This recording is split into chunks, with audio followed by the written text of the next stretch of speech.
বিশ্বনবী লোকেরা আপনারা কিয়ামত কবে হবে খালি ধরে জিজ্ঞেস করে, তো এই ব্যাপারে আপনি কথা বলবেন কি করে? এই ব্যাপারে কোনো জ্ঞান তো আমি আপনাই দেইনি। কিয়ামত কবে হবে এটা জানি শুধুমাত্র আমি আল্লাহ। চিল্লায় বলেন ঠিক কিনা? বিশ্বনবী মক্কায় কিয়ামতের ঘোষণা দিলেন। বিশ্বনবী বললেন এই পৃথিবী এরকম থাকবে না, সব ভেঙে চুরে খান খান হয়ে যাবে। আল কারিআতু মাল কারিআতু ওয়া মা আদরাকা মাল কারিআ। বিকট একটা আওয়াজ হবে, ইসরাফিল যখন সিংহায় ফুৎকার দিবে গোটা বিশ্বটারে মেসাকার করে দিবে কে? আবার বিশ্বনবী শোনাতে লাগলেন ইযা যুলজিলাতিল আরদু জিলজালাহা ওয়া আখরাজাতিল আরদু আসফালাহা। বিশ্বনবী বললেন সেদিন পৃথিবীটা কেঁপে উঠবে, মহা ভূমিকম্প হবে। জমিনের ভেতরে যা আছে তেলের খনি, গ্যাসের খনি, স্বর্ণের খনি, সবকিছু জমিনটা বমি করে বের করে দিবে। আবার বিশ্বনবী বলতে লাগলেন ইযা রুজ্জাতিল আরদু রাজ্জাও ওয়া বুসাতিল জিবালু বাসসা। সুবহানাল্লাহ পড়েন। জমিনটা কেঁপে উঠবে, পাহাড়গুলো ভেঙে চুরে দুমড়ে মুচড়ে যাবে, গোটা বিশ্বটা কেঁপে উঠবে, সাগরের বুকে দাউ দাউ করে আগুন জ্বলবে। সেই দিনটা হচ্ছে কিয়ামতের দিন। বিশ্বনবীর মুখ থেকে বারবার বারবার বারবার এই কিয়ামত কিয়ামত শুনতে শুনতে কাফেরদের মনের ভিতরে ভয় ঢুকে গেছে। কাফেররা মনে মনে কয় এই মুহাম্মদের তো কোনোদিন মিথ্যা কথা বলতে শুনি নাই। শুনছে?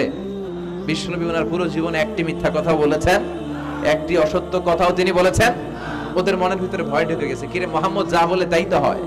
এই যে মুহাম্মদ বারবার বারবার কিয়ামতের কথা বলতেছে, যদি সত্য হয়, যদি, চলো মুহাম্মদের জিজ্ঞেস করি যে এই যে কিয়ামতের কথা তুমি বলো এটা কবে হবে? সুবহানাল্লাহ পড়বেন না?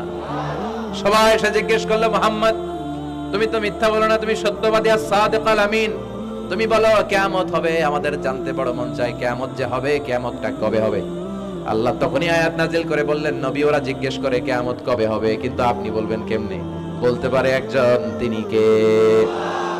ইন্নাস সাআতা লাআতিয়াতুন লা রাইবা ফিহা ওয়ালাকিন্না আকসারান নাসি লা ইউমিনুন। আল্লাহ বললেন কিয়ামতটা হবেই হবে, এতে কোনো সন্দেহ নাই। সন্দেহ আছে নাকি? এটা কিন্তু ঈমানের সাথে সম্পৃক্ত। কিয়ামত যে হবে আমাদের কারো সন্দেহ আছে? কারো সন্দেহ নাই। কারো কি এমন ক্ষমতা আছে যে কিয়ামতকে আটকায় দিবে? বলেন। পৃথিবীর কোন প্রধানমন্ত্রী, প্রেসিডেন্ট, পুলিশ প্রধান, র্যাবের প্রধান, বিডিআর, সেনাবাহিনী, Donald Trump, Barack Obama, George W Bush, Vladimir Putin, Narendra Modi, পৃথিবীর কেউ এই কিয়ামতকে আটকায় রাখতে পারে? অসম্ভব। কিয়ামত হবেই, কেউ কিয়ামতকে ঠেকায় রাখতে পারবে না। এটা হবে, কিন্তু কবে হবে কেউ জানে না, একজন ছাড়া। তিনি কে? ইন্নাল্লাহা ইনদাহু ইলমুস সাআহ।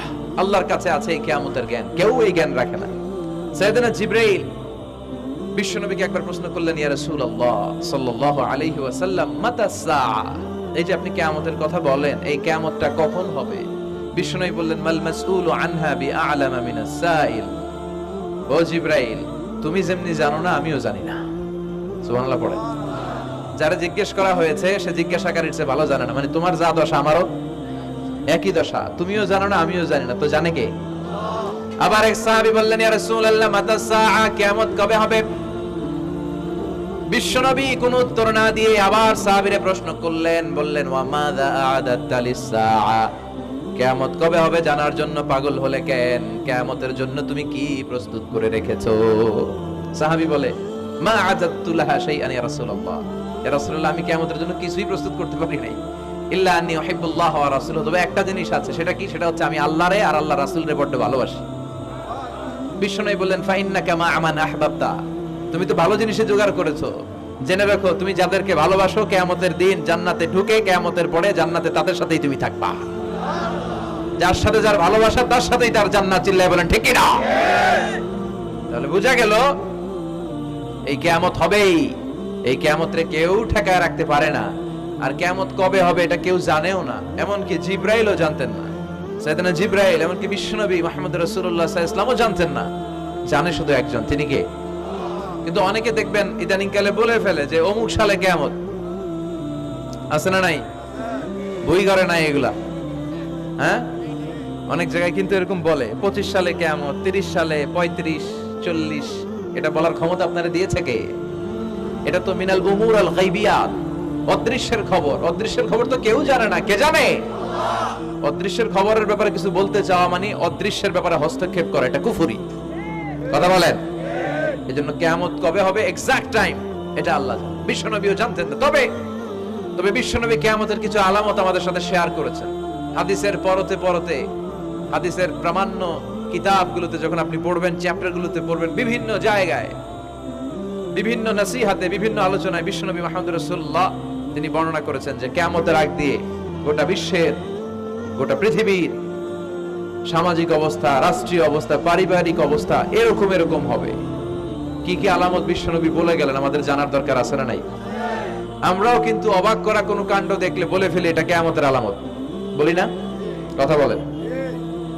আমরা যদি বেহায়াপনা দেখি, বিশেষ করে ধর্মপ্রাণ মুরব্বী যারা আছে, এরা বেহায়াপনা দেখলে সহ্য করতে পারে না, এরা বলে এগুলো কিয়ামতের আলামত। আছে না নাই? কিয়ামতের আলামত। আমি এরকম দেখেছি যে একটা সন্তান মায়ের পেট থেকে ভূমিষ্ঠ হয়েছে, কিন্তু ওই সন্তানের মাথা দুইটা। কয়টা? আছে না নাই? তো এগুলো দেখলে আমরা কি বলি? কিয়ামতের আলামত। কিন্তু বিশ্বনবী কিয়ামতের আলামতের ব্যাপারে কি বললেন, আমাদের কি শোনালেন, জানতে মনে চায়? কথা বলেন, শুনতে মনে চায়? আসেন আজকের এই চমৎকার রজনীতে কিয়ামতের আলামতের ব্যাপারে, আলামাতুল কিয়ামা, আশরাতুস সাআ, আস-সুগরা ওয়াল কুবরা, এগুলো আমরা জানার চেষ্টা করি। আপনি বিশ্বনবীর মুখনিসৃত এই বাণীগুলো যদি শোনেন যে কিয়ামতের আলামতের ব্যাপারে বিশ্বনবী কি বলেছে, শুনলে আপনার গা শিহরিয়ে উঠবে। আপনার মনে হবে বিশ্বনবী যেন এই একবিংশ শতাব্দীর দিকে তাকিয়ে তাকিয়ে বলে গিয়েছিলেন। মনে হবে যেন বিশ্বনবী বাংলাদেশের এই পরিবেশটা দেখে দেখে বলেছেন। প্রায় প্রতিটাই আমাদের সমাজের সাথে, আমাদের দেশের সাথে, আমাদের পরিবেশের সাথে খাপ খেয়ে যায়। কিয়ামতের আলামতগুলো দুই ভাগে বিভক্ত। একটু আওয়াজ করে উত্তর দিতে হবে, কয় ভাগ? একটা ছোট আলামত আর একটা বড় আলামত। চিল্লায় বলেন একটা, আরেকটা, আবার বলেন একটা, আরেকটা। বড় আলামত মোট 10টা। কয়টা? আল্লাহর মেহেরবানি 10টার একটাও প্রকাশ পায় নাই, একটাও প্রকাশ পায় নাই। কিন্তু কিয়ামতের ছোট আলামতগুলো অনেকগুলো আলামত, 30, 40, 35 এরকম হয়ে যাবে। এই ছোট আলামতগুলোর বেশিরভাগই আমাদের সমাজে প্রকাশিত হতে শুরু করেছে। যেগুলো হয় নাই এগুলো হওয়ার পথে, বেশিরভাগ সমাজে প্রকাশ পেয়ে গিয়েছে। আশরাতুস সাআ, আস-সুগরা ওয়াল কুবরা। আমরা আজকে কিয়ামতের ছোট আলামত, the minor signs of the day of judgment, কিয়ামত আসার আগ দিয়ে কি কি ছোট আলামত আমাদের সমাজে দেখা যাবে, এগুলো নিয়ে আমরা কিছু কথা শুনবো। আওয়াজ করে পড়েন ইনশাআল্লাহ। উদ্দেশ্য হচ্ছে এগুলো জেনে আমরা সচেতন হব। কি হব? আমরা আখিরাতের ব্যাপারে সচেতন হব এবং নিজেদেরকে গড়ব এবং আমলের পরিমাণ এমন ভাবে বাড়াবো যাতে আমাদের আখিরাতটা সুন্দর হয়। ঠিক কিনা? আমাদের অনেকেরই এই ইখলাস জিনিসটার খুব অভাব। এটা নাই, এটার ঘাটতি। আমরা আল্লাহর কাছে কামনা করি, আল্লাহ তুমি আমাদের হৃদয় ইখলাস দিয়ে পরিপূর্ণ করো। আল্লাহুম্মা রযুকনা ইখলাস, আল্লাহ তুমি আমাদেরকে ইখলাসকে রিজিক হিসেবে দাও। এই ইখলাসের নামে কোরআনে একটা সূরা আছে না নাই? সূরার নাম কি? কুল হুয়াল্লাহু আল্লাহুস লাম ইয়ালিদ ওয়া লাম ইয়াকুল লাহু। এখানে আল্লাহ তাওহীদের কথা বলেছেন, ইখলাসের কথা বলেছেন। এজন্য আমরা যেন ইখলাসের সাথে শুনি, ইখলাসের সাথে আমল করি। আল্লাহ তুমি তৌফিক দাও। বিশ্বনবী কিয়ামতের ছোট আলামতের ব্যাপারে যা যা বললেন, সেগুলো যদি আমরা ধারাবাহিকভাবে শুনতে চাই, তাহলে প্রথমেই যে আলামতটার কথা বলতে হবে সেটা হচ্ছে বিআসাতু রাসূলিল্লাহি সাল্লাল্লাহু আলাইহি ওয়াসাল্লাম। বিশ্বনবীর এই পৃথিবীতে, এই ধরাতে আগমনটাই হচ্ছে কিয়ামতের সর্বপ্রথম আলামত। সুবহানাল্লাহ কইতে পারলেন না? বিশ্বনবীর আগমন পৃথিবীতে হয়েছে কি হয় নাই?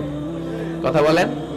বিশ্বনবী যে আসছেন আবার চলে গেছেন, বিশ্বনবীর এই আগমনটা হয়ে গিয়েছে পৃথিবীতে কয় বছর চলে গেল? হ্যাঁ, প্রায় 1400-1500 বছর চলে গেল, এখনো কিয়ামত হয় নাই। সুবহানাল্লাহ পড়েন। বিশ্বনবী বলতেন বুইস্তু আনা ওয়া সাআতু কাহাতাইন, আমি এবং কিয়ামত এইভাবে পিঠাপিঠি হয়ে নাজিল হয়েছে। এই আঙ্গুল থেকে এই আঙ্গুলের মাঝখানে যেমনি তেমন কোনো ব্যবধান নাই, আমি বিশ্বনবী আর কিয়ামতের মাঝখানেও তেমন কোনো ব্যবধান নাই।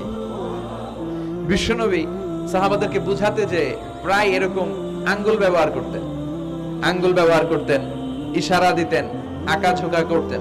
এখন আধুনিক শিক্ষা পদ্ধতিতে এগুলো ব্যবহার হতে শুরু হয়েছে। এগুলো সব বিশ্বনবীর মেথোডোলজি। সুবহানাল্লাহ পড়বেন না? বিশ্বনবী আবার আরেক জায়গায় বলেছিলেন, আনা ওয়া কাফিলুল ইয়াতীমি কাহাতাইন। আমার আঙ্গুলের দিকে দেখতেছেন? হ্যাঁ, আনা ওয়া কাফিলুল ইয়াতীমি কাহাতাইন, আমি আর ইয়াতীমের রক্ষণাবেক্ষণকারী জান্নাতে এরকম কাছাকাছি থাকবো। এই দুই আঙ্গুল যেমনি কাছাকাছি, আমি আর ইয়াতীমের রক্ষণাবেক্ষণকারী এরকম জান্নাতে থাকবো কাছাকাছি। আমরা এখন রক্ষণাবেক্ষণ করব কি? ইয়াতীমের সম্পদ লুণ্ঠনের ক্ষেত্রে আমরা এক নাম্বার, চিল্লায় এখন ঠিক কিনা? ইয়াতীমের মাথায় হাত বুলিয়ে দিলে আল্লাহ খুশি হয়ে যায়। ইয়াতীমদেরকে ভালোবাসলে আল্লাহ তারে ভালোবাসে। ইয়াতীমের জন্য দান সদকা করলে তার মর্যাদা বাড়ায় দেয় কে? আমাদের এলাকাগুলোতে ইয়াতীমখানা নাই? আমাদের সমাজে ইয়াতীম আছে না নাই? তার বাবা নাই, তার মা নাই, ইয়াতীম। আপনি তার ঘরে খাবার পৌঁছে দেন, আপনার আব্বার কবরটারে জান্নাতের টুকরা বানায় দিবে কে? ইয়াতীম মিসকিনদেরকে সহায়তা করবেন, দান সদকা ওইখানে করবেন। ওইদিকে টাকা না দিয়ে মাজারে যে টাকা দেয়, এরকম লোক আছে না নাই? মাজারে টাকা দেওয়া যাবে অপ্রয়োজনে? মাজারে কেন টাকা দিবেন? ওখানে একজন লোক শুয়ে আছে, পড়ে আছে, ওনার টাকা লাগবে? টাকা লাগবে আমগো জীবিত যারা আছে আমাদের। কথা কর, গরিব দুস্থ সুবিধা বঞ্চিত মানুষ যারা আছে তাদের টাকা লাগবে। এজন্য মাজারে যে মানত করা যাবে, মানত করতে হবে একজনের নামে, চিৎকার করে বলেন তিনি কে? অনেকে দেখবেন মাজারে যে মোমবাতি দিয়ে আসে, আগরবাতি দিয়ে আসে, হ্যাঁ, কাপড় দিয়ে আসে, ছাগল দিয়ে আসে, মুরগি দিয়ে আসে, গরু দিয়ে আসে, আছে না নাই? আলহামদুলিল্লাহ নারায়ণগঞ্জে এগুলা নাই। হ্যাঁ হ্যাঁ আছে। আল্লাহ তুমি বুঝার তৌফিক দাও। দেখবেন মাজারে আবার মশারিও দিয়ে রাখে, আছে না নাই? যিনি শুয়ে আছে ওনার কি মশায় কামড়ায়? তো উনি যদি মশার কামড় থেকে নিজের বাঁচাইতে না পারে, উনি আমগরে বাঁচাবে কি? কথা বলেন। আবার দেখবেন অনেক ড্রাইভার অনেক মাজারের পাশ দিয়ে যখন যায়, সে গাড়ি স্লো করে ফেলে। ড্রাইভারকে যদি জিজ্ঞেস করেন যে তুমি স্লো করলা কেন, সে বলে এখানে বাবার মাজার, বাবা অনেক গরম, গাড়ি উল্টায় দিবার পারে। কি করতে পারে? আচ্ছা, গাড়ি উল্টালে কি হয়? দুর্ঘটনা হয়, মানুষ মারা যায়। যারা মানুষ মারে এরা কি বাবা নাকি ডাকাত? তো এ কেমন আল্লাহর ওলি, সে মানুষ মেরে ফেলে। আপনি একটু আকল খাটালে আপনি বুঝতে পারবেন যে এগুলোর সাথে ইসলামের কোনো সম্পর্ক নাই। ইসলাম শিখায় চাইতে হবে একজনের কাছে। ইদা সালতা ফাসআলিল্লাহ, ফরিয়াদ করবা তো কার কাছে করব? চাইতে হবে কার কাছে? ছেলে চান কে দিবে? মেয়ে চান কে দিবে? ছেলে মেয়ে দুইটা চান কে দিবে? ব্যবসায় সফল হতে চান কে দিবে? জান্নাতি হতে চান কে দিবে? আল্লাহ ছাড়া কেউ কিছু দিতে পারে? বিশ্বনবী মুহাম্মদ রাসূলুল্লাহ সাল্লাল্লাহু আলাইহি সাল্লাম কি আমাদের কিছু দিতে পারে? না। এজন্য ওনার কবরে যেও চাওয়া যায় না, ওনারে সালাম দেওয়া যায়। ওখানে যে বিশ্বনবীকে সালাতু সালাম পাঠানো যায়, কিন্তু বিশ্বনবীরে বলা যায় না, ইয়া রাসূলুল্লাহ আমার একটা মেয়ে দেন, আমার একটা ছেলে দেন, ইয়া রাসূলুল্লাহ আমার নির্বাচনে পাশ করাইয়া দেন। এখন নির্বাচন আসছে নতুন না, প্রায় দেখি অ্যানাউন্সমেন্ট চলতেছে কাউন্সিলর নির্বাচন। তো বিশ্বনবীর কবরের সামনে দাঁড়িয়েও চাওয়া যায় না। তো বিশ্বনবীর কবরের সামনে দাঁড়িয়ে কিছু চাইলে সৌদি পুলিশ হাতের মধ্যে লাঠি দিয়ে বাড়ি মারে, দাঁড়াতেই দেয় না। যে এখানে কি চাও তুমি? সামনে কেবলা, কেবলামুখী হও। এই বিশ্বনবী যার কাছে যাইতেন তার কাছে চাও। তিনি ছাড়া কিচ্ছু করার ক্ষমতা গোটা বিশ্বে কারো নাই। আল্লাহর ধনভাণ্ডার কত বিশাল! তিনি আমাদের সবাইকে যদি জান্নাতুল ফেরদাউস দিয়ে দেয়, ওনার জান্নাতের মধ্যে ঠেলাঠেলি হবে তো না? কথা কর। বিশ্বনবী 8টা জান্নাতের যে স্টেজ, এই 8টার সবগুলাই থাকবে না, উনি থাকবে জান্নাতুল ফেরদাউস। কোনটায় থাকবে? তাহলে আমরা থাকবো কই? ইনশাআল্লাহ করবেন না? নবী থাকবে একটাই, আমরা আরেকটাই। এটা সম্ভব? অন্য কোন জান্নাত দিয়ে আমাদের বুঝ দেওয়া যাবে? আমরা আল্লাহর কাছে বলবো, আল্লাহ আমগো নবী যেদিকে আমরা থাকবো, বিশ্বনবী থাকবে জান্নাতুল ফেরদাউস, আমরাও থাকবো ফেরদাউস। ইনশাআল্লাহ পড়েন। এত বিশাল জান্নাত, কোনো ধাক্কা ধাক্কি নাই। জান্নাতের এক একটা দরজা চিনেন তো না? বিশ্বনবী যখন জান্নাতের দরজার বর্ণনা দিচ্ছেন, বিশ্বনবী বলছেন ইন্নাল মিসরাআইন মিন মাসারি'আল জান্নাহ মা বাইনা মাক্কাহ ওয়া হাজার। ও সাহাবারা, জান্নাতের দরজাগুলো কত বড়, শোনো শোনো। বিশ্বনবী বললেন সৌদি আরবের মক্কা শহর থেকে বাহরাইনের হাজার শহর যত লম্বা, জান্নাতের এক একটা দরজা তত লম্বা। তার মানে এক এক ধাক্কায় কয়েকশো কোটি লোক জান্নাতে ঢুকে যাবে। তো ওই জান্নাতে আমরা সবাই যদি ফেরদাউসে থাকি, আল্লাহর কোন ঘাটতি আছে? ওই আল্লাহরে থইয়া মাজারে যায়, ওই আল্লাহরে না ডেকে বাবারে ডাকে, ওই আল্লাহর কাছে না যায় মাজারে যায় লাল সালু দিয়ে আসে। দেখবেন যে লোকটা মাজারে মশারি দেয়, ওর বাবার ডেঙ্গু রোগ, ওর মারে মশাই কামড়ায়, ওর বাবারে মশাই কামড়ায়।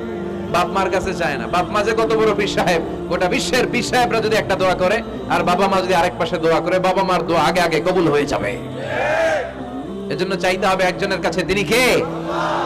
বিশ্বনবী যখন বুঝাতেন মাঝে মাঝে হাতের ইশারায় বুঝাতেন, সুবহানাল্লাহ পড়েন। বিশ্বনবী যখন বুঝাতেন মাঝে মাঝে প্রশ্ন করে বুঝাতেন, মাঝে মাঝে প্রশ্ন করে বুঝাতেন।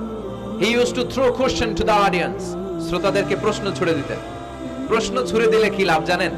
শ্রোতারা ভাবতে শুরু করে উত্তরটা কি, কি এই প্রশ্নের উত্তর। যখন উত্তরটা করতে পারে না তখন বিশ্বনবী উত্তর বলে দিতেন। যখন উত্তর করতে যে ঠেকে যায় একটা ঠেকা ঠেকা ভাব, তখন যখন উত্তরটা জানা হয় ওই উত্তর আর ভোলা হয় না। কথা বলেন। বিশ্বনবী সাহাবাদেরকে প্রশ্ন করলেন, ইন্না মিনাশ শাজারাতি শাজারাতুন লা ইয়াসকুতু ওয়ারাকুহা। ও সাহাবারা, গাছের মধ্যে, বৃক্ষলতার মধ্যে এমন একটা বৃক্ষ আছে, এমন একটা গাছ আছে যেই গাছের কোনো পাতা ঝরে না। মাসালুহা কামাসালুল মুমিন। ওই গাছের দৃষ্টান্ত মুমিনের দৃষ্টান্তের মতো। বলো তো, হাদিসুনি মা হিয়া, দেখি তোমরা পারো কিনা ওই গাছটা কি? কেউ পারে না। কেউ বলে ওই গাছ, কেউ বলে মরুভূমির ওই ক্যাকটাস গাছ, কেউ বলে ওই গুলমলতা, কেউ বলে ওইটা, কেউ বলতে পারে না। বিষ্ণু বললেন কারোটা হয়নি। ইন্নাহা নাখলা, এটা হলো খেজুর গাছ। সাহাবারা ভাবছে খেজুর গাছ তো প্রত্যেক ঘরের পিছনে পিছনে, এটা ধরছে নাকি? ধরলে তো কঠিনটাই ধরবে। এজন্য সাহাবাদের প্রত্যেক বাড়ির পাশে খেজুর গাছ। ওইদিকে মন যায় না, মন গেছে দূরে, দেখি তো কোন গাছ, খুঁজে পায় না। সুবহানাল্লাহ পড়েন। এই যে বিশ্বনবীর শিখানোর পদ্ধতি, education system, how to teach the children, আপনি ছাত্রদেরকে কিভাবে পড়াবেন, এটা বিশ্বনবী হাতে কলমে আমাদেরকে শিখিয়ে গিয়েছে।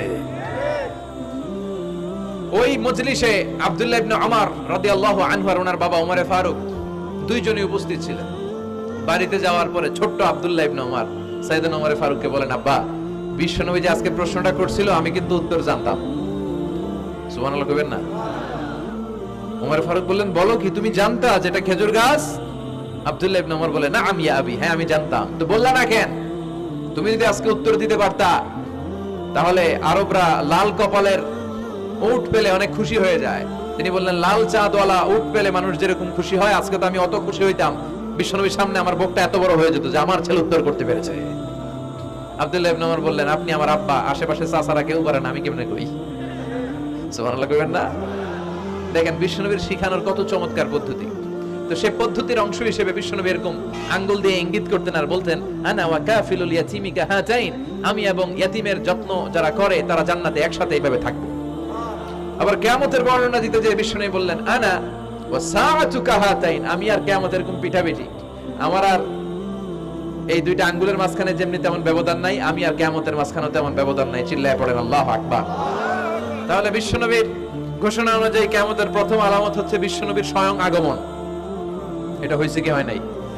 এরা হতে হেলে দুলে নুরানি তনুকে আসে হায়, সারা দুনিয়ার হেরে মেরে পর্দা খুলে খুলে যায়, সে যে আমার কামলিওয়ালা কামলিওয়ালা, তার ভাবে বিভোল রাঙা পায়ের তলে, পর্বত জঙ্গল টল মল টলে, খুরমা খেজুর বাদাম জাফরানি ফুল, ঝড়ে ঝড়ে যায় সে যে আমার কামলিওয়ালা কামলিওয়ালা। সুবহানাল্লাহ পড়েন। এই কামলিওয়ালা নবীর আগমনটাই কিয়ামতের প্রথম আলামত। তাহলে প্রথম আলামত আমরা পাইছি কি পাই নাই? পেয়ে গেলাম। এরপরে বিষ্ণু বলেছেন, যুহুর কাসরাতিল ফিতান বিআনওয়াইহা, কিয়ামতের আগ দিয়ে সমাজে ফিতনা ফাসাদ বেড়ে যাবে। পারিবারিক ফিতনা আমাদের আছে না নাই? সামাজিক ফিতনা, একটু আওয়াজ করে উত্তর দিবেন। রাষ্ট্রীয় ফিতনা, নারী ঘটিত ফিতনা, খালি ফিতনা আর ফিতনা। আপনি যেদিকে তাকাবেন ওইদিকেই ফিতনা। আপনি চাইলেও আপনার ঈমান বাঁচাতে পারছেন না। আমরা চাই আমার চোখটা হেফাজত করব, পারছি না। ইউটিউবে ঢুকলাম, জাকির নায়েকের লেকচার শুনবো, ইউটিউবে ঢুকলাম, শায়েখ সুদাইসের তেলাওয়াত শুনবো, ওদিকে তেলাওয়াত বাজে আর নিচে সাজেস্টেড ল্যাংটা ভিডিও আছে না নাই? কই যাব আমরা? কিভাবে বাঁচাবো আমাদের চোখ? বায়ে অশ্লীলতা দেখে ডানে তাকায়, দেখি ওদিকে অশ্লীলতা, আবার বায়ে তাকায়, ওখানে অশ্লীলতা, সামনে তাকাই অশ্লীলতা, আবার পেছনে তাকাই অশ্লীলতা, নিচে তাকাই অশ্লীলতা, উপরে তাকাই ওদিকে অশ্লীলতা। আমরা যাব কই? আর নাযার সাহামুন মাসমুম মিন সিহাম ইবলিস, এই দৃষ্টি শয়তানের বিষ মাখানো তীরবানের মধ্য থেকে ভয়ঙ্কর তীর। এই তীর দিয়ে শয়তান যুবক যুবতীদেরকে কাবু করে ফেলে। একটা যুবক যুবতীর মধ্যে প্রথমে আই কন্টাক্ট হয়। কি হয়? প্রথমে আই কন্টাক্ট, চোখে চোখে একটা ভাব বিনিময় হয়, হ্যাঁ? এরপরে এসএমএস এর আদান প্রদান হয়, কথা বলেন। এরপরে ডেটিং হয়, ডেটিং কি হয়? এরপর হয় গার্লফ্রেন্ড বয়ফ্রেন্ড, আছে না নাই? এগুলো বই ঘরে নাই, বই ঘরের ছেলেপেলেরা আল্লাহওয়ালা, হ্যাঁ? কি ভয়ঙ্কর অবস্থা। আমরা ছোটবেলায় এই সমস্ত গার্লফ্রেন্ড বয়ফ্রেন্ড কি বুঝতামই না। এখন ক্লাস 5 থেকে শুরু, ক্লাসে যারা যারা আছে ভাগাভাগি হয়ে যায় কোনটা কার, আছে না নাই? কয় এইটা আমার, মানে আমার ফ্রেন্ড, এটা আমার এই কি ফ্রেন্ড, গার্লফ্রেন্ড, এটা আমার গার্লফ্রেন্ড, তো এটা তোর গার্লফ্রেন্ড, আছে না নাই? আবার এটারে সংক্ষেপ করছে, কয় জিএফ। কি কয়? তোমাদের এগুলা নাই তো? হ্যাঁ আছে, অর্ধেক কয় আছে, অর্ধেক কয় নাই। খুব চালাক এরা। প্রিয় ভাইয়েরা, এগুলো আমাদের সংস্কৃতি নয়। বিবাহ বহির্ভূত যে কোনো ধরনের নারী পুরুষের সম্পর্ককে হারাম করেছে কে? আসুন আমরা বিয়েটাকে সহজ করি, আর্লি ম্যারেজ ক্যাম্পেইন করি। আর কত বলবো, যতদিন বেঁচে থাকি বলবো, বিয়েটারে সহজ করে দেন। ছেলের বাবা যারা আছেন, মেয়ের বাবা যারা আছেন, বিয়েটা সহজ করে দেন। তা না হলে এই যে 14ই ফেব্রুয়ারি গুলো যায়, আছে না নাই? কি নাম, কি বিশ্ব বেহায়া, আহা, এগুলো আগে ছিল না। এগুলো সব কিয়ামতের আলামত। চিল্লা এখন ঠিক কিনা? এই দিবসগুলোতে আপনার উঠতি বয়সের তরুণী মেয়ে, আপনার ছেলে যে পাপগুলো করে বিয়ে না করার কারণে, এই পাপগুলোর একটা পার্সেন্টেজ গুনাহ আপনার আমলনামায় আছে না নাই? এজন্য খবরদার, বাবা মা যারা আছেন, ছেলে মেয়েদেরকে সময় মতো বিয়ে করিয়ে দেন। আমাদের দেশে বিয়ে অনেক সময় অনেক দেরি হয়ে যায়, বিশেষ করে ছেলেদের দেরি হয়ে যায়। বলে তুই নিজের পায়ে দাঁড়া। তো এতদিন ও কার পায়ে দাঁড়াইছে? ও তো নিজের পায়ে দাঁড়িয়েছে, একটু সহযোগিতা করেন না আপনি, বিয়েটা সহজ করে দেন। বিয়ের চেয়ে ভালো কাজ পৃথিবীতে নাই। হ্যাঁ, ইয়াং পোলাপানরা অনেক খুশি হয়ে গেছে। হ্যাঁ, বিয়ে করবে তোমরা। বিয়ে বহির্ভূত জিএফ বিএফ এর দরকার আমাদের নাই। চিল্লায় বলেন ঠিক কিনা? এগুলোর বিরুদ্ধে আমাদের জিহাদ। ইসলামের ইমেজকে, আমাদের মোরালিটি, আমাদের এথিক্যাল স্ট্যান্ডিং পয়েন্ট যেখানেই নষ্ট হবে, ওগুলোর বিরুদ্ধে আমাদেরকে সোচ্চার হতে হবে। এই নৈতিকতার অবক্ষয় হতে হতে এমন পর্যায়ে ঠেকেছে বাংলাদেশটা এখন জাহান্নামের টুকরা হয়ে গিয়েছে। এখন মেডিকেলের ডাস্টবিনে ছোট্ট ছোট্ট নবজাতক বাচ্চার লাশ পাওয়া যায়। এগুলো সব 14ই ফেব্রুয়ারি পালনের ফসল। এগুলোর সাথে মুসলমানদের কোনো সম্পর্ক থাকতে পারে না। এগুলো ইসলামের সাথে কোনো সম্পর্ক নাই। এগুলো হচ্ছে পাশ্চাত্য থেকে আমদানি করা, পার্শ্ববর্তী দেশ ভারত থেকে আমদানি করা। আমাদেরকে যে ইসলামের সুশীতল বাণী বিশ্বনবী শিখিয়েছেন, আমাদের জানিয়েছেন, দ্যাটস এনাফ ফর আস, এটাই আমাদের জন্য যথেষ্ট। এজন্য এই যুগটা হচ্ছে, বিশ্বনবী বললেন, ফিতনার যুগ। আখিরি জামানায় জ্বলন্ত আগুনের কয়লা নিয়ে হাতে রাখাটা সহজ হয়ে যাবে, কিন্তু ঈমান নিয়ে টিকে থাকা কঠিন হয়ে যাবে। আপনি চাইলেও ভালো থাকতে পারবেন না, আপনি হকের কথা চাইলেও বলতে পারবেন না। ঝুঁকি আছে না নাই? গুম আছে না নাই? ক্রস ফায়ার আছে না নাই? কে কোন দিক দিয়ে গুম জানি পাওয়া যাবে না। কিন্তু এই হকের রাস্তা আমরা ছাড়বো না। বিশ্বনবী বললেন, ফিতনা বেড়ে যাবে। আপনি হক হালাল মেনটেন করতে চান, কিন্তু পারবেন না। আপনি ঘুষ খাবেন না, কি হবে? টেবিলের নিচ দিয়া ঘুষ, উপর দিয়া ঘুষ, সব জায়গায় ঘুষ। আপনার পাশে যে চাকরি করে সে খায় ঘুষ, ও খায় ঘুষ, নিচের কর্মচারী খায় ঘুষ, উপরের বসও খায় ঘুষ। কথা বলেন, আপনি চাইলেও পারছেন না। এজন্য বিশ্বনবী সবসময় দোয়া করতেন, আল্লাহ ফিতনা থেকে আমাদেরকে বাঁচাও। বিশ্বনবী পড়তেন, আল্লাহুম্মা ইন্না নাউযু বিকা মিনাল ফিতান মা যাহারা মিনহা মা বাচান। হে আল্লাহ, প্রকাশ্য অপ্রকাশ্য সব ফিতনা থেকে তুমি আমাদেরকে বাঁচাও। চিল্লায় পড়েন আমিন। আওয়াজ করে আমার সাথে পড়েন, আল্লাহুম্মা ইন্না নাউযু বিকা মিনাল ফিতান মা যাহারা মিনহা ওয়া মা বাতান। এর মানে হচ্ছে, হে আল্লাহ, প্রকাশ্য অপ্রকাশ্য, দেখা যায় দেখা যায় না, এরকম সব ফিতনা থেকে তুমি আমাদেরকে বাঁচাও। তাহলে এই যে বিশ্বনবী বললেন কিয়ামতের আগে ফিতনা বেড়ে যাবে, এই আলামতটা সমাজে আছে না নাই? আমাদের আশেপাশে ফিতনা আছে না? আচ্ছা, এরপরে বিশ্বনবী বলেন, খুরুজ মুদ্দাঈন নবুওয়া, কিয়ামতের আগ দিয়ে ভণ্ড নবী দাবিদার বেড়ে যাবে। বুখারীর বর্ণনায় বিশ্বনবী বললেন, ততক্ষণ পর্যন্ত কিয়ামত হবে না যতক্ষণ না 30 জন ভণ্ড নবী দাবিদার বেরোবে। ভণ্ড নবী দাবিদার, একটাও নবী না। কুল্লুহুম কাযাবুন দাজ্জালুন, সবগুলো মিথ্যাবাদী, কাজ্জাব আর দাজ্জাল। বিশ্ব নবী হচ্ছেন সর্বশেষ নবী। আমার নবীর পরে আর কোন নবী আসবে? আমার রাসূলের পরে আর কোন রাসূল আসবে? এই কথাটা যারা মানবে না তার ঈমান থাকবে? মা কানা মুহাম্মাদুন আবা আহাদিম মির রিজালিকুম ওয়ালাকিন রাসূলুল্লাহি ওয়া খাতামান নাবিয়্যিন। মুহাম্মদ তোমাদের কোন ছেলেদের পিতা নয়, তিনি হলেন আল্লাহর রাসূল, তিনি হলেন শেষ রাসূল, খাতামান নাবিয়্যিন। সাইয়েদনা আদম থেকে শুরু করে নবী আসার যে ধারাবাহিকতা, এটা বিশ্ব নবীর মাধ্যমে এই চেইনটাকে কাট আপ করে দিয়েছে কে? আমার নবীর পরে কোনো নবী নাই।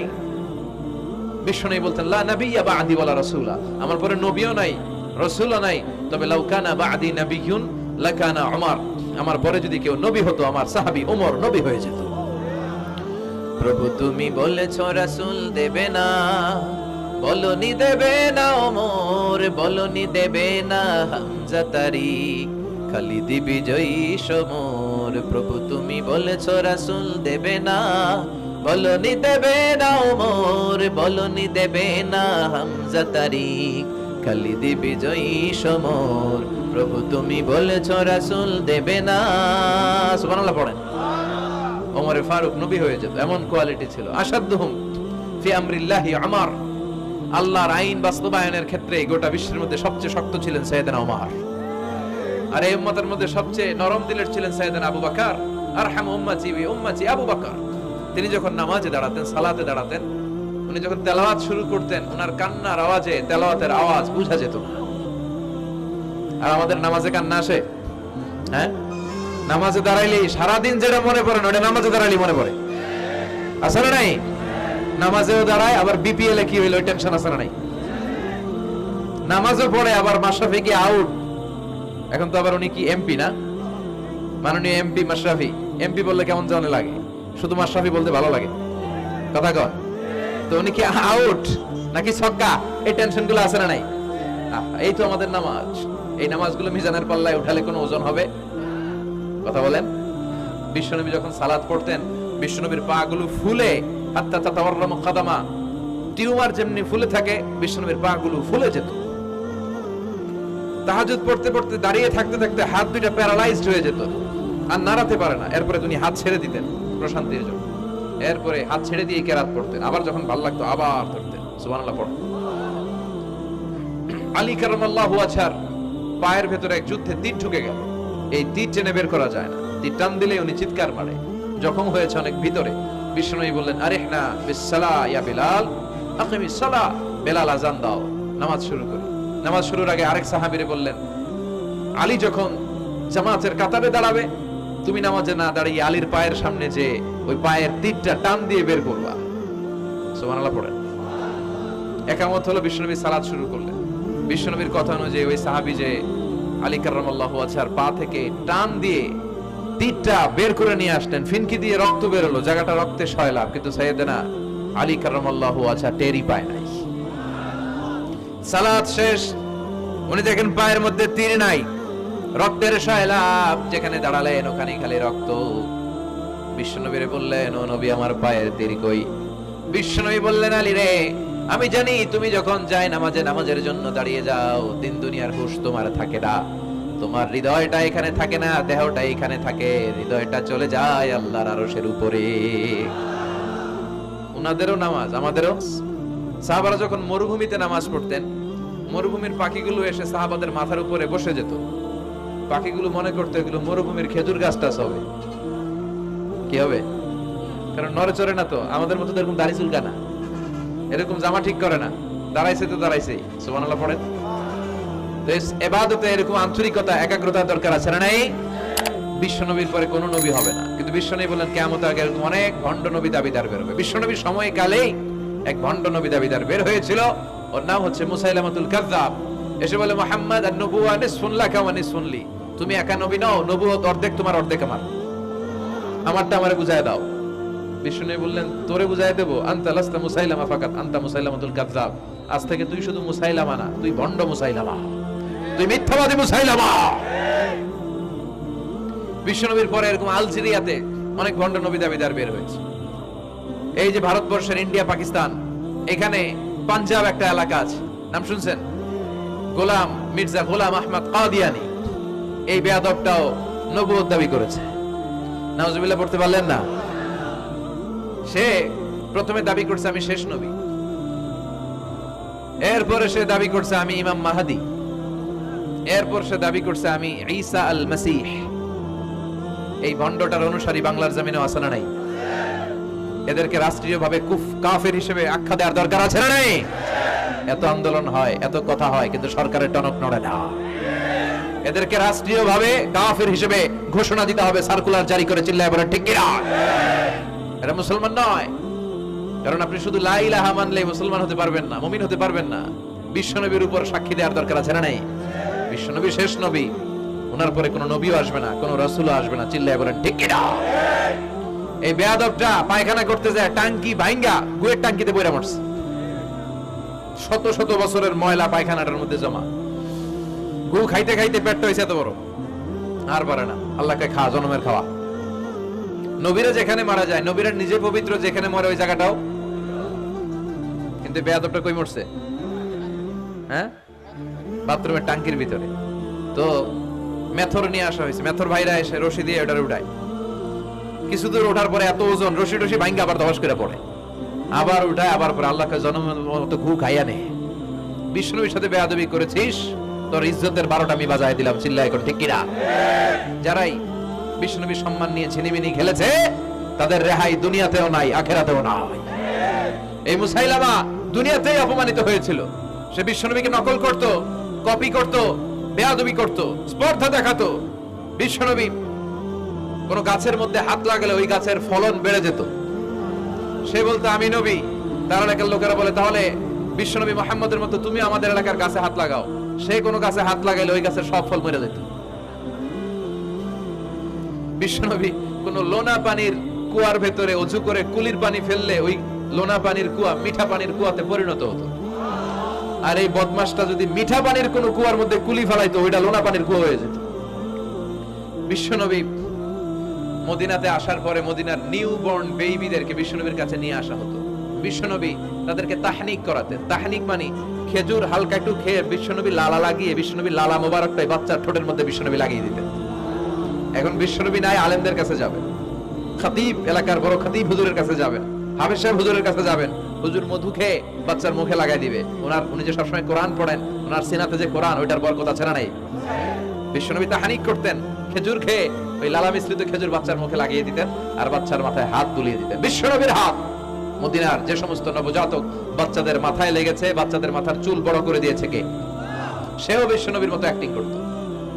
তার কাছে নবজাতক বাচ্চা নিলে সেও তাহনিক করত। তাহনিক করার সাথে সাথে বাচ্চা বমি শুরু করে দিত। আর মাথায় হাত লাগায় দিলে মাথার চুল বাড়াতো, বড় কথা, আজীবনে বাচ্চাগুলো টাক মাথা থাকতো। কি করতো?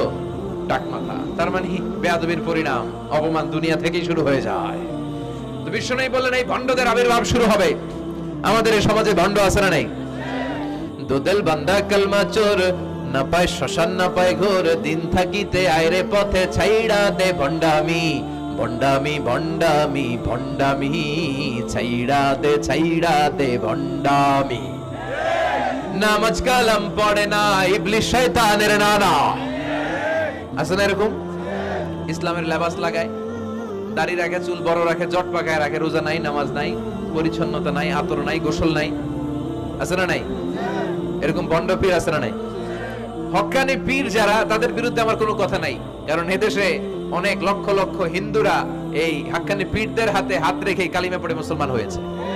তাদেরকে আমরা সাপোর্ট করি। আমাদের বিরুদ্ধাচারণ আর হুঙ্কার হচ্ছে ভণ্ডদের বিরুদ্ধে। এই দেশে এত ভণ্ড পীর, এই দেশে যত ভণ্ড পীর আছে, অনেক দেশের জনসংখ্যাও এত নাই। কথা বলেন? অনেক ভণ্ড পীর আছে সারা বছর নাকি গোসল করে না, বছরে করে একবার ওই গোসলের পানি মুরিদরা খায় সব সাবার।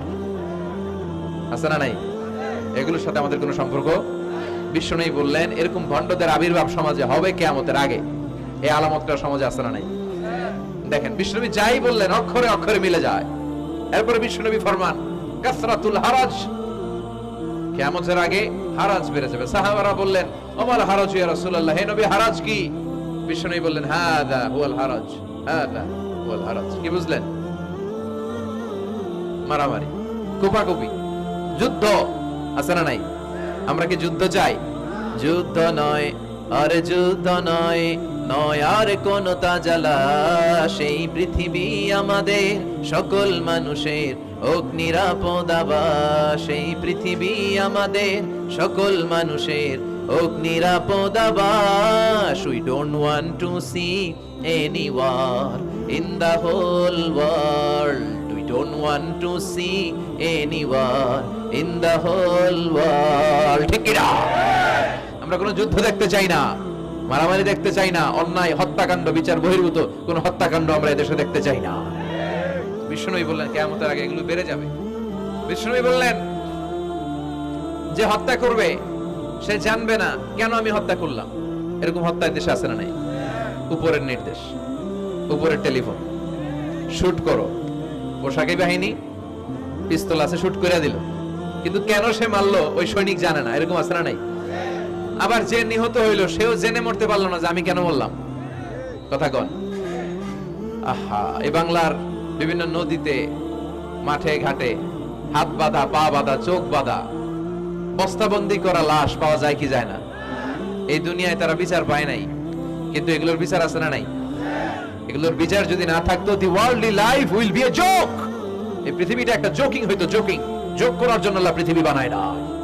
যেগুলোর বিচার এই জমিনে আমরা পাই নাই, সেগুলোর বিচার আখিরাতে হবে। সেদিন হবে আসল বিচার, সেদিন হবে ফাইনাল খেলা। সেদিন হবে কি খেলা? বিশ্বাস হয়? অপেক্ষা আছে না নাই? সবগুলোর বিচার হবে ইনশাআল্লাহ। পড়েন।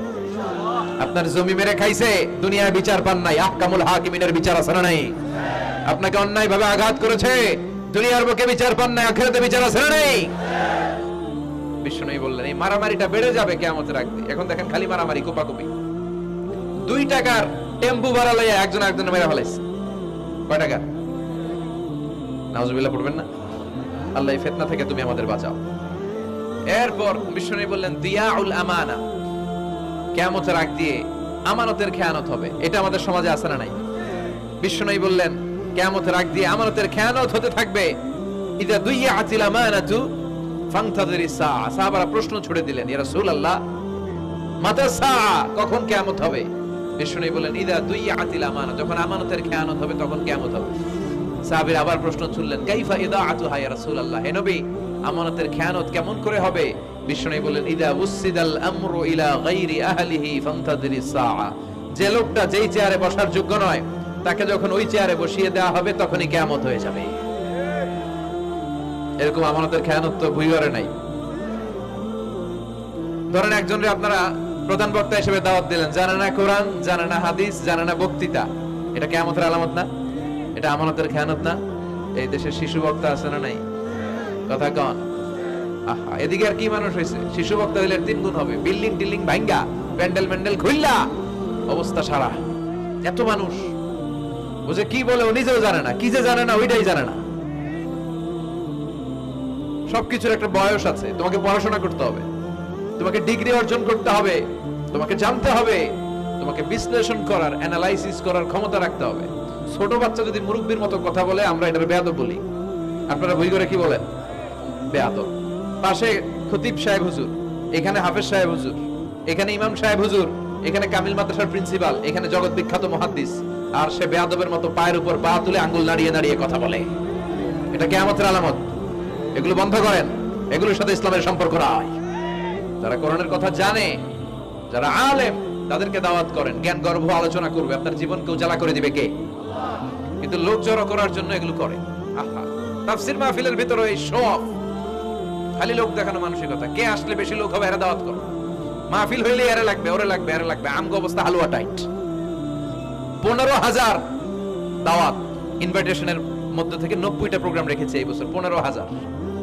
এটা কিয়ামতের আলামত না? সুবহানাল্লাহ কয়।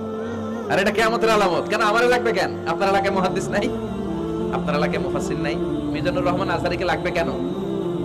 মিজানুর রহমান আজহারী যেখানে সুযোগ হবে 2-4 জায়গায় প্রোগ্রাম করবে। এখন তো ইউটিউবে সব দেখা যায় যে এত চ্যানেল, অনেক মাহফিলে এত শ্রোতাও নাই।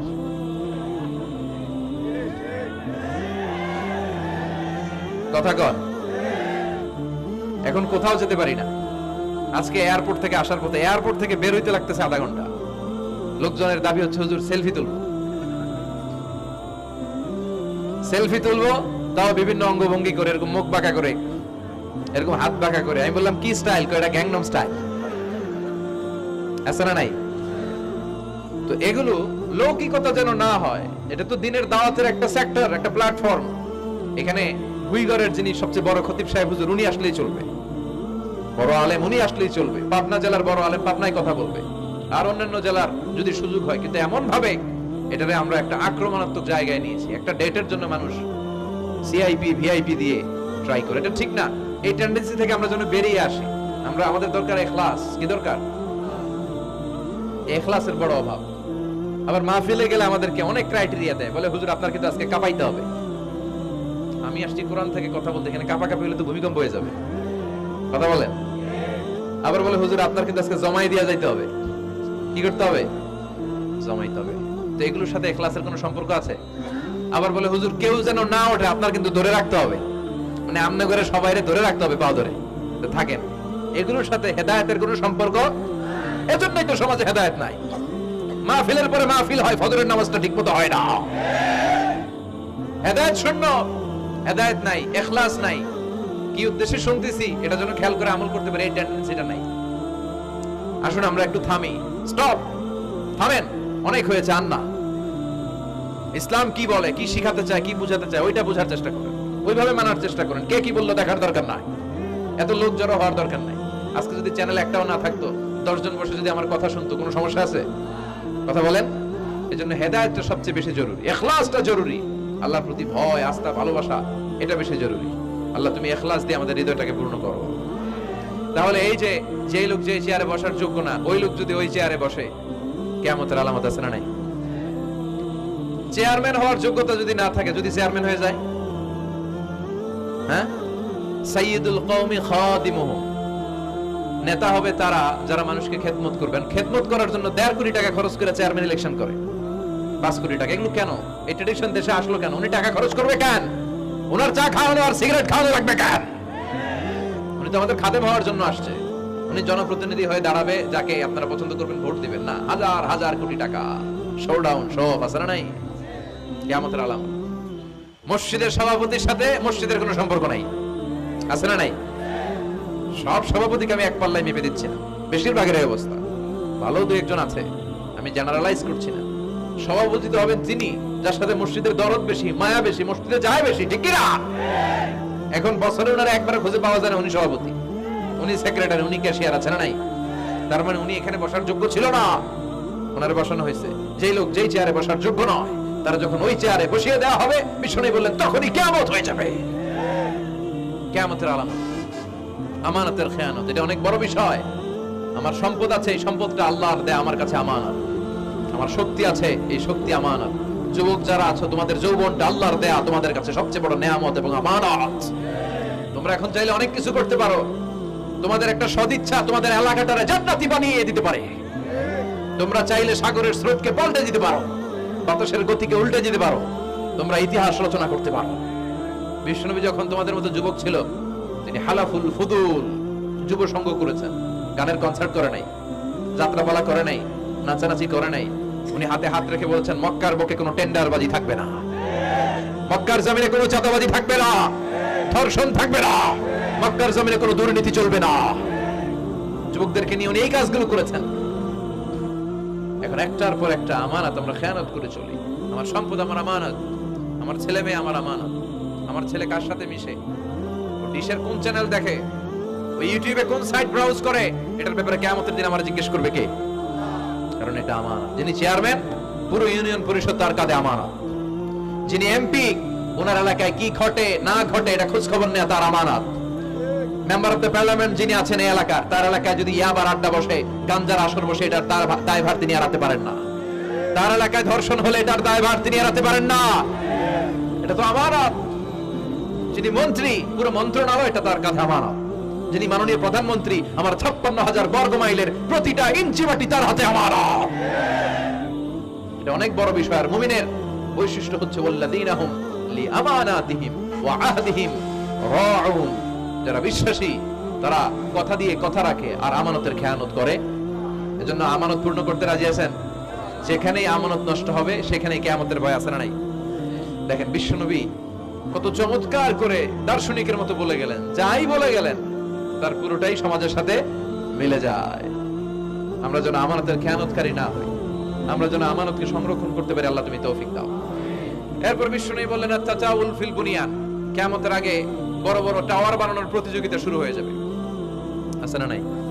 আজকে নারায়ণগঞ্জে ঢুকে, এটা যে নারায়ণগঞ্জ, এটা আমি চিনতেই পারতেছি না। এত সুন্দর হাইওয়ে, এত বিল্ডিং, বিশাল বিশাল টাওয়ার, আগে ছিল এগুলো? কথা বলেন। আরব বিশ্বে দেখবেন বুর্জ আল খলিফা, জমজম টাওয়ার, এই টাওয়ার ওই টাওয়ার, একটার পর একটা টাওয়ার।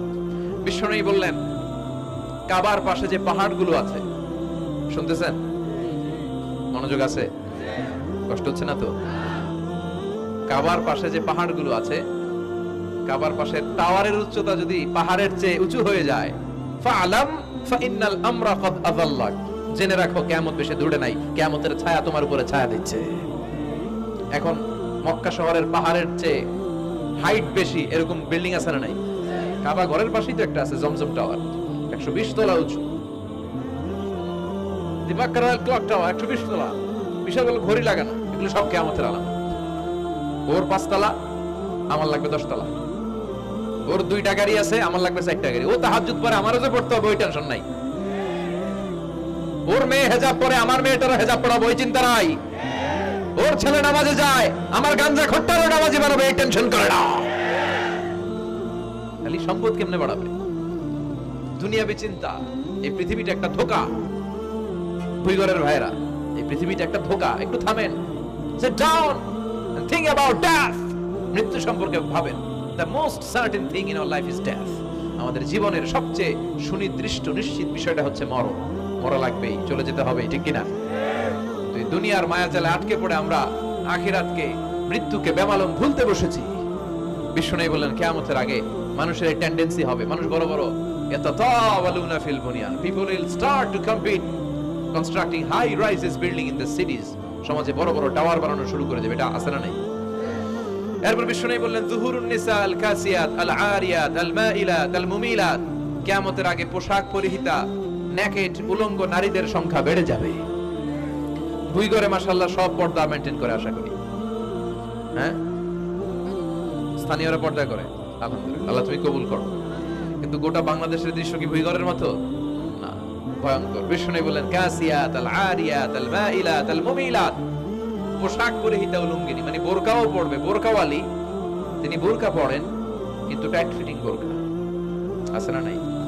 তো এতে আপনি, আমার মায়েরা, আমার বোনেরা, আমি আপনাদেরকে সবসময় সম্মান দিয়ে কথা বলার চেষ্টা করি, একটু বোঝেন। এই যে আপনি টাইট ফিটিং এর বোরকাটা পরলেন, এতে লাভটা হলো কি? আপনার দেহের উঁচু নিচু ভাঁজ টের পাওয়া যায়, আপনার সৌন্দর্য প্রকাশ পেয়ে যায়। হেজাব আল্লাহ এমনি এমনি দেয় নাই, যার সম্মান বেশি ওটার প্যাকেট বেশি। কথা কন। ডায়মন্ডের আংটি ওই রাস্তার মধ্যে বিক্রি করে না, স্বর্ণের আংটি, ওইটা স্পেশাল মার্কেটে বিক্রি করে। কোন মার্কেটের সামনে পুলিশ রাইফেল নিয়ে দাঁড়ায় থাকে না, কিন্তু স্বর্ণ মার্কেটের সামনে রাইফেল আছে না নাই? ভিতরে স্পেশাল সিকিউরিটি আছে না নাই? গ্লাস ফিটিং করা, ওইখানে সিকিউরিটি আলাদা, স্পেশাল লকার আছে না নাই? কারণ এটার দাম বেশি, তাই এটার পর্দা বেশি, প্যাকেট বেশি। সুবহানাল্লাহ পড়ে। নারীদেরকে তো ইসলাম মর্যাদা দিয়েছে। বিশ্বনবী বলেছেন দুনিয়া কুল্লুহা মাতা ওয়া খায়রু মাতা'আদ দুনিয়া আল মারআতুস সালিহা, দুনিয়ার সব হলো সম্পদ, আর এই সব সম্পদের মধ্যে সবচেয়ে দামি সম্পদ হচ্ছে নেককার নারী। এদের পেটগুলো খনি। এই নেককার নারীগুলো যদি হিজাব মেইনটেইন করে, এই পেটগুলো থেকে আল্লাহ ওয়ালা বের হবে, নাজমুস সাকিব বের হবে, কারি আহমদ বিন ইউসুফ আল আজহারি বের হবে, বড় বড় মুফাসসিরে কোরআন বের হবে। আর যদি হিজাব না করে, জি বাংলা স্টার জলসা নিয়ে মশগুল হয়ে থাকে, হ্যাঁ, টেন্ডারবাজ, চাঁদাবাজ, ডাকাত, এগুলো বের হবে। ওজনে কম দিবে, খাদ্যে ভেজাল দিবে, মাছে ফরমালিন দিবে, গাঞ্জার টাকার জন্য লাথি মেরে মারে ঘর থেকে বের করে দিবে। এজন্য নারীরা, আমার বোনেরা, আপনারা অনেক সম্মানিতা, নিজেদের সম্মান সম্পর্কে সচেতন হন। এই হেজাব আপনার অধিকার, এই হেজাব নারীর অহংকার, হেজাব নারীর আভিজাত্যের প্রতীক, হেজাব নারীর রুচির প্রতীক। আপনার রুচিটা কেমন আপনার পোশাক দেখে বোঝা যায়। কথা কন। যে মেয়েটা হিপ হপ স্টাইলে চলাফেরা করে, গ্যাংনম স্টাইলে, এই মেয়েটারে ইফটিজিং করার সুযোগ আছে না নাই? কিন্তু যে হেজাব মেনটেন করে যেই নারীরা চলে, এদেরকে দেখলেই একটা সম্মান চলে আসে। কি ভুল বললাম? একটা সম্মান আসে না? আপনাদের সম্মানটা আপনারা রাখবেন। বিষ্ণু বলেন যুহুরুন নিসাল কাসিয়াতাল আরিয়াতাল মাইলাতাল মুমিনা, কিয়ামতের আগে পোশাক পরিহিত উলঙ্গিনী নারী বেরোবে। লা ইয়াজিদনা রিহাহা লা ইয়াদখুলনাল জান্নাতা ওয়া লা ইয়াজিদনা রিহাহা, এই নারীগুলো জান্নাতে তো প্রবেশ করবেই না, জান্নাতের ঘ্রাণও নাকে লাগবে না। ওয়া ইন্না রিহাহা তুজাদু মিন মাসিরাতি 500 সানা, আর জান্নাতের ঘ্রাণ 500 বছর দূরের রাস্তা থেকেও টের পাওয়া যায়। খেয়াল করে বুঝেন, এখান থেকে জান্নাতে পৌঁছতে আরো 500 বছরের রাস্তা। কয় বছরের? এত দূরে থাকতে জান্নাতের সুবাতাস এসে আপনার নাকে ধাক্কা লাগবে। সুবহানাল্লাহ পড়বেন না? এই নারীগুলো জান্নাতে যাবে না, জান্নাতের ঘ্রাণও পাবে না। এজন্য বাবা যারা এসেছেন সচেতন হন। আপনার মেয়ে চাইলেই যে কোনো ড্রেস আপনি তাকে কিনে দিতে পারেন না। মায়েরা যারা আমার কথা শুনছেন, আপনার মেয়ে আবদার করবে, সে তো ছোট, সে কি বোঝে? কিন্তু দেখবেন অনেক বিয়ের অনুষ্ঠানে আমি দেখেছি, মায়ের বয়স হচ্ছে 60, মায়ের হাত মোজা পা মোজা, বোরকা লাগাইছে 2টা, পাশে ষোড়শী অষ্টাদশী তন্নি সুন্দরী সুস্নিগ্ধা এক মেয়ে, বয়স মাত্র 18, ওর বুকে অন্যা নাই, ওটা গলায় শোভা পাচ্ছে। 60 বছরের বুড়া মহিলার দিকে কেউ তাকাবে? ওনার তো ডেট এক্সপায়ার্ড, ডেট এক্সপায়ার্ড। ওনার সৌন্দর্য যা ছিল সব শেষ, তার দিকে তাকাবে না। তার উঠতি বয়সের তরুণ মেয়েটার দিকে অনেকে তাকাবে, কারণ এটা জেনেটিক্যাল একটা ইস্যু। একটা পুরুষ একটা নারীর দিকে জেনেটিক্যালি আকৃষ্ট হবে, এটাই স্বাভাবিক, ঠিক কি না? এজন্য আপনার হাত মোজা পা মোজা আপনার দরকার ছিল না, আপনি পাতলা কাপড় পরলেও সমস্যা নাই। কথা কন, হাত মোজা পা মোজা দরকার ছিল আপনার যুবতী মেয়েটার হাতে, যুবতী মেয়েটার পায়ে। এজন্য আপনারা আপনাদের সম্মানকে বুঝবেন। যারা নারী স্বাধীনতার কথা বলে, নারী আন্দোলনের কথা বলে, এরা নারীদেরকে ঠকায়। এরা নারীদেরকে বিজ্ঞাপনের বিলবোর্ডে নগ্ন করে উপস্থাপন করে। রাস্তা দিয়ে হাঁটি, চোখ খুলতে পারি না। আমার মায়েরা, এরা আমার দেশের মেয়ে, এরা এই 56,000 বর্গ মাইলের মেয়ে। এই মেয়েগুলোকে উলঙ্গভাবে হাফ নেকেট করে এই সিনেমা হলগুলোর পোস্টারগুলো যে দেয়া হয়েছে, এতে সম্মান বেড়েছে না কমেছে? ওদিকে চোখ তুলে তাকানো যায়? এজন্য নারী স্বাধীনতার কথা যারা বলে, এদের কথায় ফাঁদে পা দিবেন না। এরা আপনাদের সম্মান বাড়াতে চায় না, এরা আপনাদেরকে বিলবোর্ডে উঠাতে চায়, আপনাদেরকে উলঙ্গ করে রূপালী পর্দায় উঠাতে চায়, টিভির পর্দায় আপনাদেরকে নেকেট করে উপস্থাপন করতে চায়। এদের ঘরেই নারীরা বেশি নির্যাতিত হয়, এদের কাজের মেয়েরাই বেশি নির্যাতিতা, আর সুযোগ পেলে এরা ধর্ষণে সেঞ্চুরি করতে দেরি করে না। এজন্য নারীদেরকে সম্মান দিয়েছে ইসলাম। আমার বোনেরা, আমাদের সম্মান যেন আমরা রাখতে পারি। আল্লাহ তুমি বোঝার তৌফিক দান করো। এরপরে বিষ্ণু বললেন, ইতাআতু যাওজা ওয়া উকুকুল কিয়ামতের আগে বিয়ে করার পরে ছেলেগুলো মাকে ভুলে গিয়ে স্ত্রীর পেছনে পেছনে দৌড়াবে, স্ত্রীর আনুগত্য করবে। এরকম নমুনা আছে না নাই? বই করে আছে? হ্যাঁ, মুরব্বী অনেক পজিটিভ, মাশাআল্লাহ। সবকিছু উনি কিছু কিছু অথবা নাই, এদিক থেকে আওয়াজ আসতেছে আছে, হয়তো কিছু কিছু আছে, কিছু কিছু নাই। জেনারেলাইজ করা ঠিক হবে। তো এই জন্য মাকে ভুলে যাওয়া যাবে না। মায়ের দোয়া বড় দোয়া, মায়ের দোয়া সবার আগে কবুল। বুলেট মারলে বুলেট মিস হয়, মায়ের দোয়া মিস হয়? খবরদার। স্ত্রী চলে গেলে নতুন স্ত্রী পাওয়া যায়, মা মরে গেলে মা পাওয়া যায়? তাই বলে আমি বলছি না আপনার স্ত্রীকে ডিভোর্স দেন না, বুঝান, মাকেও বুঝান, স্ত্রীকেও বুঝান, বুঝানোর চেষ্টা করেন। সমাজের এখন সবচেয়ে বড় সমস্যাটা হচ্ছে শাশুড়িরা চায় আমি ডমিনেট করব, আমার এতদিনের গড়া সংসার। বউ এসে কয় না, আমি আইছি মাগার, আমি সব খায় ফেলাম। আচ্ছা না নাই? এই যে সবাই ডমিনেট করতে চায়, এটা সমস্যা। সমাধানটা কি? সমাধানটা হচ্ছে আমাদের শাশুড়ি যারা আছে সমাজের, তাদের উচিত বৌমাটারে নিজের মেয়ের মতো মনে করা। নিজের মেয়ের যে এখানে বিয়ে দিছে ওইখানে কিন্তু খুব খোঁজ নেয়, মা তোর কি অবস্থা, তোর কষ্ট হইলো কিনা, ইত্যাদি ইত্যাদি। তো ছেলের বউ করে যারা আনছে এর ইচ্ছে মতো কাজ করা, এরকম টাকা আছে না নাই? ডাবল স্ট্যান্ডার্ড, এটা ঠিক না। আর বৌমা যারা আছেন, ঘরের বৌমা, এরা শাশুড়িকে একটু মায়ের মতো মনে করেন না, কারণ একদিন আপনিও শাশুড়ি হতে চলেছেন, একদিন আপনিও শাশুড়ি হবেন। রং ধরা যৌবন জং ধরে শেষ, আপনারও ছেলে হবে, এই ছেলের বিয়ে করাতে হবে, এই ছেলের বউ এসে আপনার ঘরে তাই করবে আপনি আপনার শাশুড়ির সাথে যা যা করেছেন। এই ছোট্ট হিসাবটা বুঝতে চায় না। শাশুড়ির উচিত বৌমাকে নিজের নিজের মেয়ের মতো করে আদর করা, যত্ন করা। বৌমাদের উচিত শাশুড়িকে মায়ের মতো সেবা করা। এই মিউচুয়াল আন্ডারস্ট্যান্ডিংটা থাকলে কোনো ঘরে আর ঝগড়া হবে? শাশুড়ি বৌমা, আল্লাহ সবাইরে তুমি কবুল করো। তো কিয়ামতের আগে মারে ভুলে যাবে, মাকে ভুলে গিয়ে স্ত্রীর পেছনে পেছনে দৌড়াবে। খবরদার, খবরদার। আপনি নামাজি হতে পারেন, মুসল্লি হতে পারেন, হাজী সাহেব হতে পারেন, কিন্তু মা যদি বদদোয়া দেয় আপনার সব শেষ, দুনিয়াও শেষ, আখিরাতও শেষ। মায়ের মর্যাদা বাবার চেয়ে 3 গুণ বেশি। হামালাতহু উম্মুহু, কারণ বাবা পেটে ধরে নাই, পেটে ধরছে কে? ওয়াহানান আলা ওয়াহান, 8 মাস 10 মাস এই বোঝাটা বাবা বহন করে নাই, করলো কে? ফিসালুহু ফি আমাইন, 2 বছর বাবা দুধ খাওয়ায়নি, দুধ খাওয়ালো কে? মায়ের এক ধার দুধের দাম কাটিয়া গায়ের চাম, বাপস বানাইলেও ঋণের শোধ হবে না, এমন দরদি ভাবে কেউ হবে না আমার মা গো, ঠিক কি না? লাউ কাতা'তা জিলদাক, আপনার গায়ের চামড়া কেটেও যদি মায়ের পায়ের জুতা বানিয়ে দেন, কি বানিয়ে দেন? কি দিয়ে? গায়ের চামড়া দিয়ে। এই যে 2 বছর যে দুধ খাইলাম, এই দুধের এক ঢোক দুধের সুদটাও আদায় হবে না। জন্য খবরদার, মাকে যেন আমরা ভুলে না যাই। মা দোয়া করতে দেরি, ওই দোয়া কবুল হতে। আমরা ছোটবেলায় যে কত কষ্ট দিয়েছি, সবচেয়ে বেশি কষ্ট যখন দিয়েছি মাকে, ওই স্মৃতিগুলো আমাদের মনে পড়ে না। আপনার বয়স যখন 1 বছর, আপনি স্মৃতি হাতরে এত দূর যেতে পারবেন? 1 বছর বয়সে কি কি কষ্ট দিয়েছিলেন মনে আছে? মানুষের বয়স যখন 2, 3, 4 হয়, 4-5 বছর বয়সে, তখন তার কথাগুলো খেয়াল থাকে। কিন্তু সবচেয়ে কষ্ট কিন্তু মাকে বাবাকে আমরা দিয়েছিলাম যখন আমাদের বয়স 1-2 বছর ছিল। আর মায়ের পেটের ভেতরে যখন ছিলাম তখনও কষ্ট দিয়েছি কি দেই নাই? এক একটা লাথি যখন মেরেছি আমার মা বেহুশ হয়ে যেত। আমাকে আপনাকে জন্ম দিতে যে আপনাদের মা কতটা কষ্ট করেছেন খেয়াল করে শুনে। চিকিৎসা বিজ্ঞানীরা বলে একজন সুস্থ মানুষ 45 ইউনিট পেইন, মানে ব্যথা একসাথে সহ্য করতে পারে। ব্যথার তীব্রতা, সিভিয়ারনেস যদি এর চেয়ে বেড়ে যায়, হয়তো লোকটা বেহুশ হয়ে যাবে, না হয় মরে যাবে। কিন্তু আমার আর আপনার মা আমাকে আর আপনাকে জন্ম দিতে যে ওই ডেলিভারি যখন দিয়েছিল, 57 প্লাস 57 ইউনিটেরও বেশি ব্যথা তিনি সহ্য করেছিলেন। যেটা কোনো অ্যাক্সিডেন্টে আমাদের দেহে প্রত্যেকের 206টা হাড্ডি, কোন সড়ক দুর্ঘটনায় আপনার দেহের 20টা হাড্ডি একসাথে টাস টাস করে ভেঙে গেলে যত ব্যথা, তার চেয়েও বেশি ব্যথা। জন্য খবরদার, খবরদার, মাকে যেন আমরা ভুলে না যাই। মায়ের দোয়া যেন নেই। কখনো যদি মায়ের সাথে বেয়াদবি করে থাকি, আমরা যেন মাফ চেয়ে নিই। রাজি আছি তো যুবকেরা? রাজি আছি সবাই?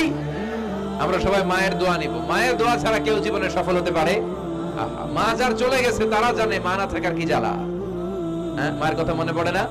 যখন রাত্রি নিঝুম, এই চোখে ঘুম, একলা শূন্য ঘরে, তোমায় মনে পড়ে মাগো, তোমায় মনে পড়ে, জানি তোমার দোয়া পেলে উঠবো সকল বাধা ঠেলে, তোমার দোয়া সকল কাজে ঝরছে মাথায় পড়ে, তোমায় মনে পড়ে মাগো, তোমায় মনে পড়ে, যখন রাত্রি নিঝুম, এই চোখে ঘুম, একলা শূন্য ঘরে, তোমায় মনে পড়ে মাগো, তোমায় মনে পড়ে। ঠিকিরা? আমরা যারা মা হারা, বাবা হারা, আল্লাহর কাছে আমরা কামনা করি, আল্লাহ আমাদের বাবা মাকে তাদের কবরগুলোরে তুমি জান্নাতের টুকরা বানিয়ে দাও। তো বিশ্বনবী যেটা বললেন এটাও আমাদের সমাজে পাওয়া যাচ্ছে, ঠিক কি না?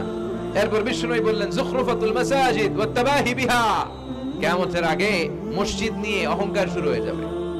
মসজিদ নিয়ে দলাদলি, ভুই ঘরে মাশাআল্লাহ এগুলো নাই। ওই মসজিদ টাইলসের মসজিদে আমরা এসি লাগাবো, ওইটাতে 3 তলা করছে আমরা 5 তলা করব, ডিজাইন করব এগুলা, কিন্তু আমরাও যে নামাজ পড়বো এই চিন্তা নাই। কথা কোন? মসজিদের সৌন্দর্য হচ্ছে মুসল্লি দিয়ে, কি দিয়ে?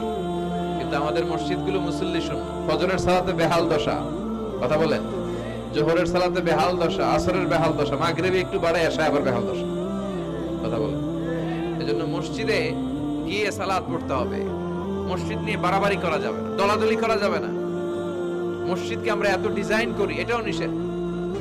মসজিদের সামনের দেয়ালে ঘড়ি টড়ি, লাইটিং ফাইটিং এগুলো যত কম দেয়া যায়, তাহলে দৃষ্টিটা ওইদিকে যাবে না। লাইট টাইট সবকিছু পেছনে হবে, যার ঘড়ি দেখা দরকার পেছন থেকে দেখে নেবে, সামনের জায়গাটা হবে ফ্রেশ। কিন্তু এরকম মসজিদ বাংলাদেশে খুঁজেই পাওয়া যায় না, কথা বলেন। বিশ্বনবীর মসজিদ ছিল, বুখারীর বর্ণনা, ওয়া কানা সাকফুল মসজিদে জারিদুন নাখাল, বিশ্বনবীর মসজিদে নববীর ছাদ ছিল খেজুর পাতা দিয়ে তৈরি, ডালা দিয়ে তৈরি ছাদ। আর মসজিদে নববীর ফ্লোর ছিল বালুর ফ্লোর, বৃষ্টি হলে কাদামাটি হয়ে যেত। বিশ্বনবীর সাহাবীরা বর্ণনা করেন, রাআইতু রাসূলুল্লাহি সাল্লাল্লাহু আলাইহি ওয়াসাল্লাম ইয়াসজুদু ফিল মাই ওয়াত তিন, কাদামাটির উপরে বিশ্বনবী সিজদা দিচ্ছেন, নামাজ পড়ছেন। সালাম ফিরিয়ে বিশ্বনবী যখন সাহাবীদের দিকে মুখ ফিরিয়ে বসে তাসবিহ পড়তেন, সাহাবারা বর্ণনা করেন রাআইতু আসারা তিনি ফি জাবহাতি, বিশ্বনবীর কপাল মোবারকে আমরা কাদার মাটি দেখতে পেয়েছি। আর আমাদের মসজিদে খালি টাইলস, তোরা ঢাকায় টাইলস, আমরা উজবেকিস্তান থেকে টাইলস নিয়ে আসবো, আছে না নাই? এজন্য মসজিদ দিয়ে যেন আমরা দলাদলি না করি, মসজিদটার যেন হেদায়েতের মার্কাজ বানায়। রাজি আছেন তো? বাচ্চাদেরকে মসজিদে যেতে দিবেন, আমি সব জায়গায় বলি। অনেক মুরব্বীরা আছে বাচ্চাদেরকে মসজিদে ঢুকতে দিতে চায় না, আছে না নাই? বাচ্চা ঢুকাইলে রেগে যায়। রেগে যান কেন? ওর বয়স হতো আপনি মসজিদের দিকে আসার খান নাই, মসজিদের দিকে উল্টায় পরে আসারও তো খান নাই। ও আসতে যাচ্ছে, আসতে দেন। বাচ্চারা মসজিদে আওয়াজ করবে, এতে কোনো সমস্যা নাই, বাচ্চারাই তো আওয়াজ করবে, আপনি করবেন? বাচ্চারা লাফালাফি করলে ভালো লাগে, 80 বছরের বুড়া মানুষ লাফ দিলে ভালো লাগবে? কথা কন, বিশ্রী দেখা যায়। বাচ্চারা এরকম লাফালাফি করবে। তুরস্কের বিভিন্ন মসজিদের দেয়ালে ফেস্টুনে ব্যানারে লেখা থাকে, নামাজ চলা অবস্থায়, জামাত চলা অবস্থায় যদি পিছনে বাচ্চাদের আওয়াজ চিল্লাফাল্লা শুনতে পাওয়া না যায়, তাহলে ভবিষ্যৎ প্রজন্ম নিয়ে তোমাদের চিন্তায় থাকা উচিত। পিছনে বাচ্চাদের আওয়াজ নাই, তার মানে আমার নাতিপুতি, আমার ছেলেমেয়েরা তো নামাজি হচ্ছে না। আর তারাবি নামাজ পড়তেছে, পিছনে চিল্লায় ফাটায় ফলাইতেছে, তার মানে ইনশাআল্লাহ ভবিষ্যতে নাতিপুতিরা সবগুলা মুসল্লি হবে। কথা বলেন, বুঝায় দিবেন, বাবারা দুষ্টামি করিস না, কিছুক্ষণ থামবে আবার শুরু করবে। এটাই বাচ্চাদের সৌন্দর্য, এটা বাচ্চারা করলেই মানায়। বাচ্চাদেরকে যেন আমরা মসজিদে নিয়ে যাই। রাজি আছেন তো? আল্লাহ বুঝার তৌফিক দান করো। বিশ্বনবী বললেন ইয়াতাকারাবুজ জামান তাতাকারাবুল আসওয়াব, কিয়ামতের আগে ইয়াতাকারাবুজ জামান, সময়ের বরকত কমে যাবে। এক বছর মনে হবে এক মাস, এক মাস মনে হবে এক সপ্তাহ, এক সপ্তাহকে মনে হবে একদিন। এই যে 4 বছর ধরে এখানে তাফসীর হয়, তাই না? কথা কন, গত বছর আসছিলেন কারা কারা? হাত তুলেন। আসছে তো কম না, ভালোই আসছিল, হাত নামান। যে গত বছর ওয়াজ শুনে গেলেন, এই বছর আবার আসলেন, আপনাদের কি মনে হয় যে 1 বছর চলে গেছে? মনে হয় যে অল্প কয়েক মাসের ব্যবধানে এই বছরটা ঘুরে যেন আবার চলে আসলো, এরকম মনে হয় না? বরকত উঠে নিচ্ছে কে? কথা বলেন। এরপর খাবারের স্বাদ উঠে নিচ্ছে কে? আগে খাবারের যে স্বাদ ছিল এখন এটা আছে? আগে ইলিশ মাছ রান্না করলে যে ঘ্রাণ হতো, এখন এই ঘ্রাণ পাওয়া যায়? আগে শোল মাছের ঝোল রান্না করলে যে স্বাদ হতো, আগে চিংড়ি মাছ রান্না করলে যে স্বাদ লাগতো, এখন এই স্বাদ পাওয়া যায়? সব তুলে নিল কে? দেখেন বিশ্বনবী যা যা বললেন তার প্রমাণ সমাজে আছে না নাই? শুনতেছেন না? কষ্ট হচ্ছে? আর দু একটা আলামত শুনবেন, শেষ করে দেই। শুনবেন আর কয়েক মিনিট। বিশ্বনবী বললেন তাসলিমুল খাসা, কিয়ামতের আগে লোকজন শুধু পরিচিতদেরকে সালাম দিবে, অপরিচিতদেরকে সালাম দিতে চাইবে না। এরকম আছে না নাই? এই মুরব্বি চাচারে চিনি, চাচা আসসালামু আলাইকুম, চিনি আসসালামু আলাইকুম, ওদিকে চিনি আসসালামু আলাইকুম, কিন্তু অন্য একটা এলাকায় গেছি, ওখানে কাউরে চিনি না, সালামও দেয় না। বাসে উঠছেন, কাউরে চিনেন না, সালাম দেন না, এরকম আছে না নাই? তো সালাম কি যাদেরকে চিনেন এদের জন্য? কথা কন, আলা মান আরাফতা ওয়া মান লাম তা'রিফ, যাকে চিনো সালাম দাও, যাকে চিনো না তাকেও দাও। আল বাদিউ বিস সালাম, বিশ্বনবী বলেন আগে আগে দাও। আল বাদিউ বিস সালাম বারিউম মিনাল কিবর, আগে আগে যে সালাম দেয় তার হৃদয় থেকে অহংকার মুক্ত করে দেয় কে? অহংকার মুক্ত হওয়ার দরকার আছে না নাই? যার হৃদয়ে যাররা পরিমাণ অহংকার থাকবে সে জান্নাতে প্রবেশ করতে পারবে? কথা বলেন। এজন্য আমরা আগে আগে সালাম দেব। দুই ঘরের ভাইয়েরা, ছোটরা বড়দেরকে দিব, বড়রা ছোটদেরকে দিব, হাজবেন্ড ওয়াইফকে দিব, ওয়াইফ হাজবেন্ডকে দিব। রাজি আছেন তো? আজকে যারা স্বামী যারা আসছেন, বাড়িতে যেই ভাবির আগে সালাম দিবেন। রাজি আছেন? কথা কয় না, আওয়াজ ছোট হয়ে গেছে, পারা যাবে? আপনি আগে সালাম দিবেন, এটা দেখে আপনার স্ত্রী লজ্জা পেয়ে আপনার আগে দিবে, এগুলো দেখে বাচ্চারা সালাম শিখে ফেলবে। সুবহানাল্লাহ কইবেন না? আমরা কি চাই না আমাদের ফ্যামিলিগুলো এরকম সুন্দর হোক? আমরা কি চাই না আমাদের ফ্যামিলিগুলো জান্নাতি হোক?